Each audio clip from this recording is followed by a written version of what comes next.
warahmatullahi wabarakatuh. Kali ini kita akan belajar tentang fotografi. Di dalam fotografi ada satu alat yang harus kita kuasai. Apa itu? Kamera. Kamera adalah senjata utama dari fotografer.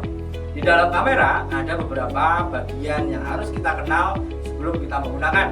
Di dalam kamera ini ada beberapa jenis lensa, di mana lensa yang akan kita gunakan sesuaikan dengan foto atau objek yang akan kita ambil.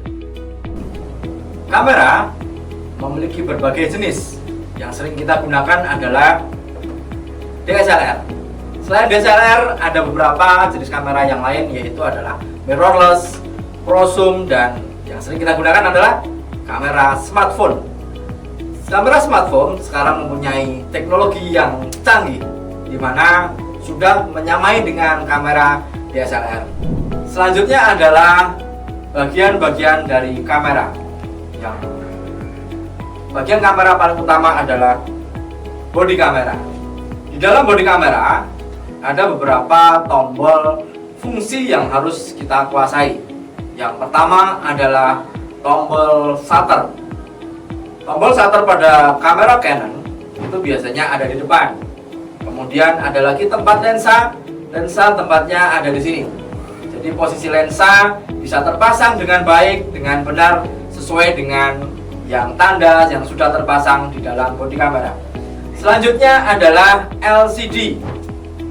LCD pada kamera ini berfungsi untuk menampilkan gambar yang ada pada lensa, kemudian dimasukkan ke dalam kamera, akan terlihat di dalam LCD. Selanjutnya adalah tombol pengaturan pada kamera. Di sini ada beberapa pengaturan tombol kamera yang nanti disesuaikan dengan kebutuhan pengambilan gambar yang ada di lapangan. Selanjutnya adalah tombol on dan off. Pada kamera Sony ada beberapa tombol di atas bodi kamera. Di sini ada tombol on, off, dan masuk pada kamera record. Jadi ketika kita menggunakan mode video, kita menggunakan mode video. Kemudian ada tombol pengaturan. Di dalam tombol pengaturan untuk pengaturan ISO-nya, kemudian aperturnya, kemudian ada white balance-nya, itu ada pada belakang bodi lensa. Kemudian selanjutnya ada viewfinder. Jadi ada dua mode pengambilan gambar dalam pengambilan gambar di Canon. Yang pertama ada viewfinder, kemudian ada di lensa. Ada beberapa fotografer yang suka dengan hanya menggunakan viewfinder dengan seperti ini. Kemudian ada yang hanya dengan layar LCD. Selanjutnya, ketika di posisi kegelapan, di Canon juga difasilitasi dengan lighting. Jadi ketika posisi tempatnya kurang cahaya, maka lighting ini bisa digunakan. Selanjutnya adalah pemasangan lensa. Di dalam bodi lensa ini ada tempat lensa dan harus tertutup. Ketika pemasangan kamera, usahakan di dalam sini jangan sampai terkena cahaya secara langsung. Jadi yang pertama kita harus lakukan adalah membuka lensa seperti ini, kemudian bodi kamera seperti ini. Dalam pemasangan tidak boleh terlalu lama untuk membuka pada bodi kamera. Kita lakukan.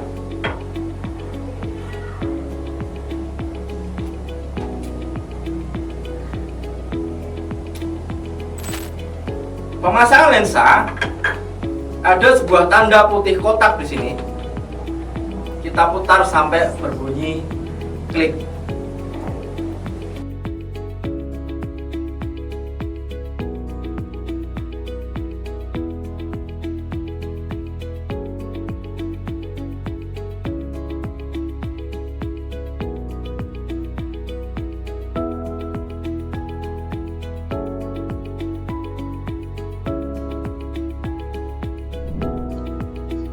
Lensa pertama adalah lensa kit. Disebut lensa kit karena lensa ini biasanya menjadi paket bawaan saat membeli kamera. Focal length-nya berada di rentang 18 sampai 55 mm atau 24 sampai 70 mm pada beberapa model.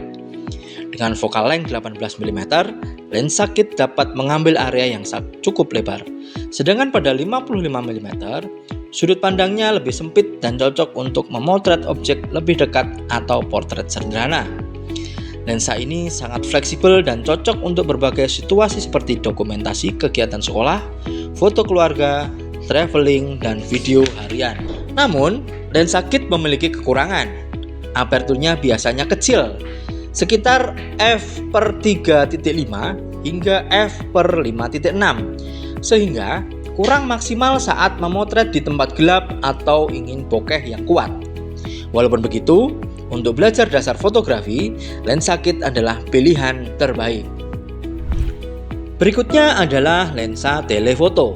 Lensa ini memiliki focal length panjang seperti 70-200 mm, 55-250 mm, atau bahkan 100-400 mm.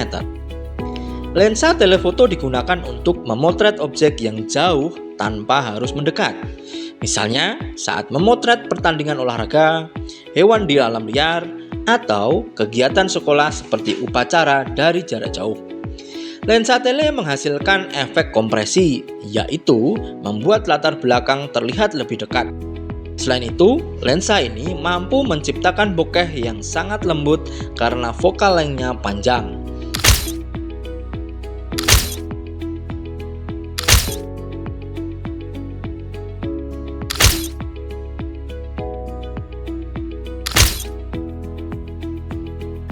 Lensa berikutnya adalah lensa wide angle atau lensa sudut lebar. Lensa ini memiliki focal length antara 10 sampai 24 mm yang mampu menangkap area sangat luas. Lensa wide sangat cocok untuk landscape, arsitektur, interior ruangan sempit, hingga vlog. Hasilnya memberikan kesan luas dan dramatis karena sudut pandangnya lebar.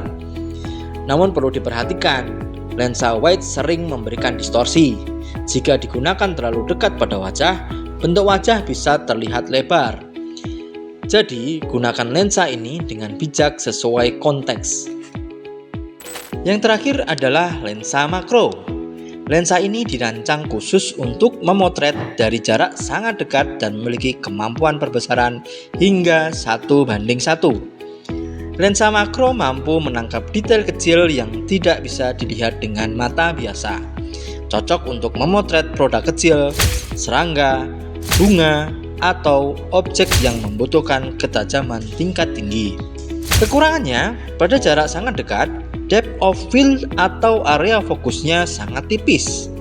Kamu memerlukan tangan stabil atau tripod agar hasilnya tajam.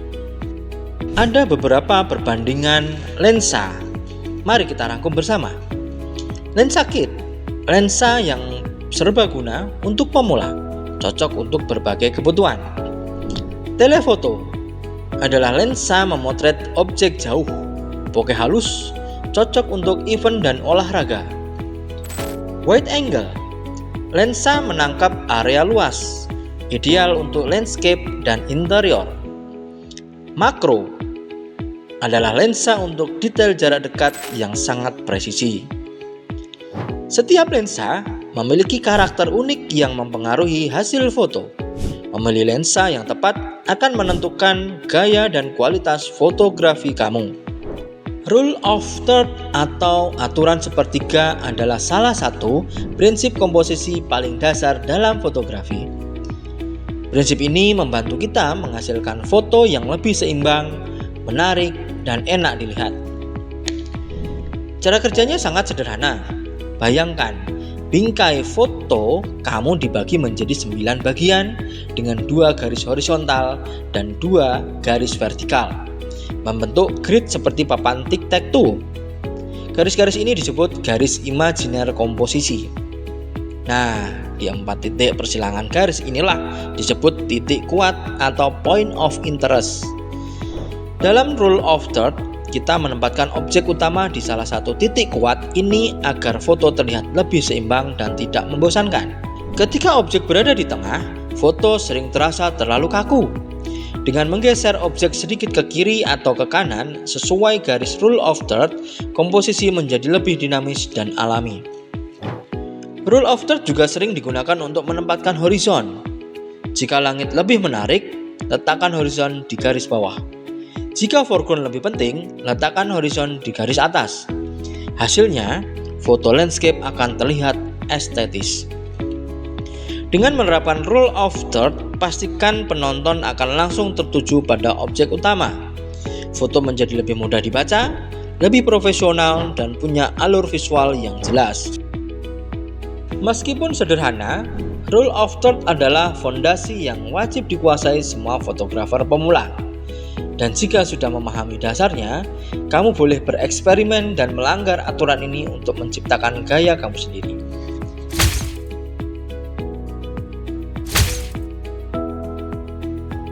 Perawatan kamera.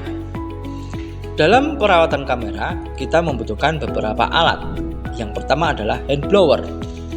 Cara menggunakan hand blower, arahkan blower ke permukaan kamera, terutama di sekitar lensa, tombol, dan sela-sela bodi kamera. Tekan blower secara perlahan untuk menghembuskan udara dan mengangkat debu halus tanpa harus menyentuh permukaan kamera. Cara ini mengurangi resiko goresan pada sensor maupun lensa. Yang kedua adalah kain microfiber. Setelah dibersihkan dengan hand blower dan debu terangkat, lanjutkan proses pembersihan dengan kain microfiber. Kain ini dirancang dengan serat sangat halus sehingga aman untuk kaca lensa dan bodi kamera. Usapkan kain secara lembut dan melingkar pada lensa untuk menghilangkan noda, minyak, atau sidik jari. Hindari penggunaan tisu atau kain kasar karena bisa meninggalkan serat bahkan menggores lensa. Jika masih terdapat noda membandel, gunakan lens pen. Lens pen adalah alat ketiga untuk merawat kamera. Lens pen sebagai alat pembersih tambahan. Bagian ujung karbon sangat efektif untuk menghilangkan noda minyak atau bekas sentuhan yang sulit hilang dengan microfiber. Sapukan ujung lens pen secara perlahan pada permukaan lensa. Kemudian gunakan sikat kecil yang berada di sisi lainnya untuk membersihkan sisi debu di sekitar cincin lensa. Lens pen membantu memberikan hasil pembersihan yang lebih detail dan menyeluruh. Yang ketiga adalah penyimpanan. Setelah kamera dan lensa benar-benar bersih, tahap terakhir adalah penyimpanan. Simpan kamera ke dalam dry box atau almari dry box. Pastikan lensa terpasang landscape dan jika lensa dilepas dari bodi kamera, tutup dengan body cap dan rear cap. Penyimpanan di dalam dry box membantu melindungi peralatan dari benturan, debu, dan kelembapan. Gimana? Sudah paham tentang kamera yang kita lihat bersama-sama tadi? Dengan memahami kamera dan lensa, maka kita akan siap menghasilkan karya visual yang luar biasa. Demikian video dari kami.